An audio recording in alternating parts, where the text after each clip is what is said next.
राम मंदिर निर्माण के लिए दान देने के मामले में जोधपुर और राजस्थान के दानदाता पूरे देश में सबसे आगे रहे हैं। पूरे देश में सबसे ज्यादा सहयोग राशि जोधपुर के लोगों ने दी है और राजस्थान से करीब 500 करोड़ रुपए से ज्यादा राशि भेजी गई। आबादी के हिसाब से सबसे बड़ा राज्य उत्तर प्रदेश है, लेकिन वो भी राम मंदिर के लिए चंदा देने में दूसरे नंबर पर रहा, जहां से करीब 200 करोड़ से अधिक की राशि दान की गई है। राष्ट्रीय स्वयंसेवक संघ की योजना और विश्व हिंदू परिषद के नेतृत्व में देश भर में निधि समर्पण अभियान चलाया गया था। इस अभियान ने जोधपुर ने 30 दिन में 214 करोड़ रुपए इकट्ठा कर अपना नाम दर्ज करवाया है। राम मंदिर के लिए हाउसिंग बोर्ड क्षेत्र के एक भिखारी ने अपने 9 साल की कमाई करीब 7,000 रुपए से अधिक का सहयोग दिया।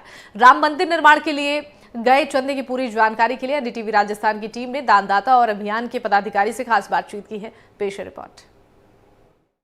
अयोध्या में बनने वाले राम मंदिर में राजस्थान और विशेष तौर से जोधपुर का बहुत बड़ा योगदान रहा।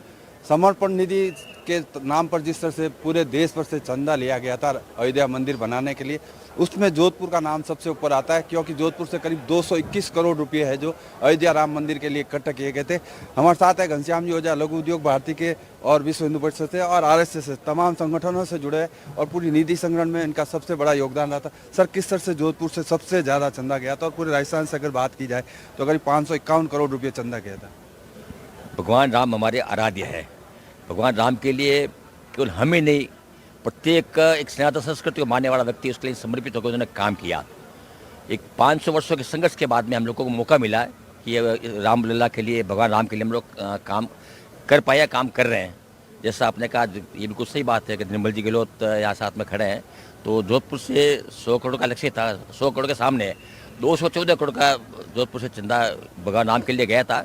और उसके शुरुआत से पहले हमारे निर्मल जी गहलोत ने पहली ओली, जिसको बोलते हैं हमारे जो इसकी बोनी बोलते हैं मारवाड़ी में, वो निर्मल जी गहलोत की तरफ से की गई थी 1 करोड़ की। उसके बाद में कारवा जुड़ता गया और सबके सहयोग से, राम भक्तों के आशीर्वाद से ये निधि 214 करोड़ पहुँच गई।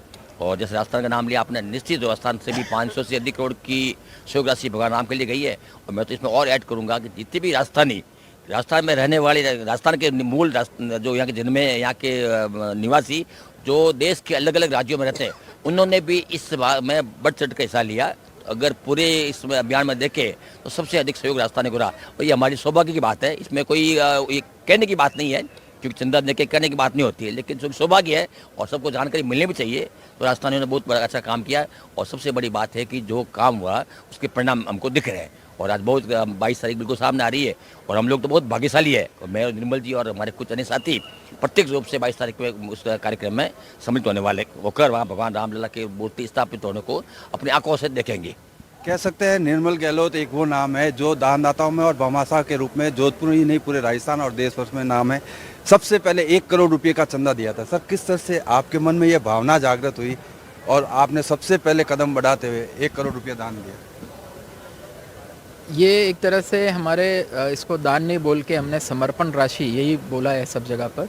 और मेरे लिए सौभाग्य विषय है कि देश भर में सबसे पहले 1 करोड़ की समर्पण राशि का चेक हमारे द्वारा गया। और मैं सबसे ज़्यादा अपने आप को सौभाग्यशाली समझता हूँ कि प्रभु श्री राम जी का मंदिर अयोध्या में बने, इसके लिए शीला को थैले पे लेके घूमना, बच्चा बच्चा राम का, जन्मभूमि के काम का, इस तरह के नारे के साथ में बचपन से जो हम लगे हुए थे, तो उसको साकार रूप देखते हुए बड़ी प्रसन्नता हो रही है। 2 तरह के लोग हैं, कुछ जो आंदोलन में गए, खप गए, अब वर्तमान में है ही नहीं। एक ऐसी पीढ़ी है जिन्होंने आंदोलन देखा ही नहीं। हम उस पीढ़ी के लोग हैं जिन्होंने आंदोलन भी देखा और रामलला को अब स्थापित होते हुए भी देखा है। इसलिए अपने आप में ये बड़ा सौभाग्य का विषय हमारे लिए है।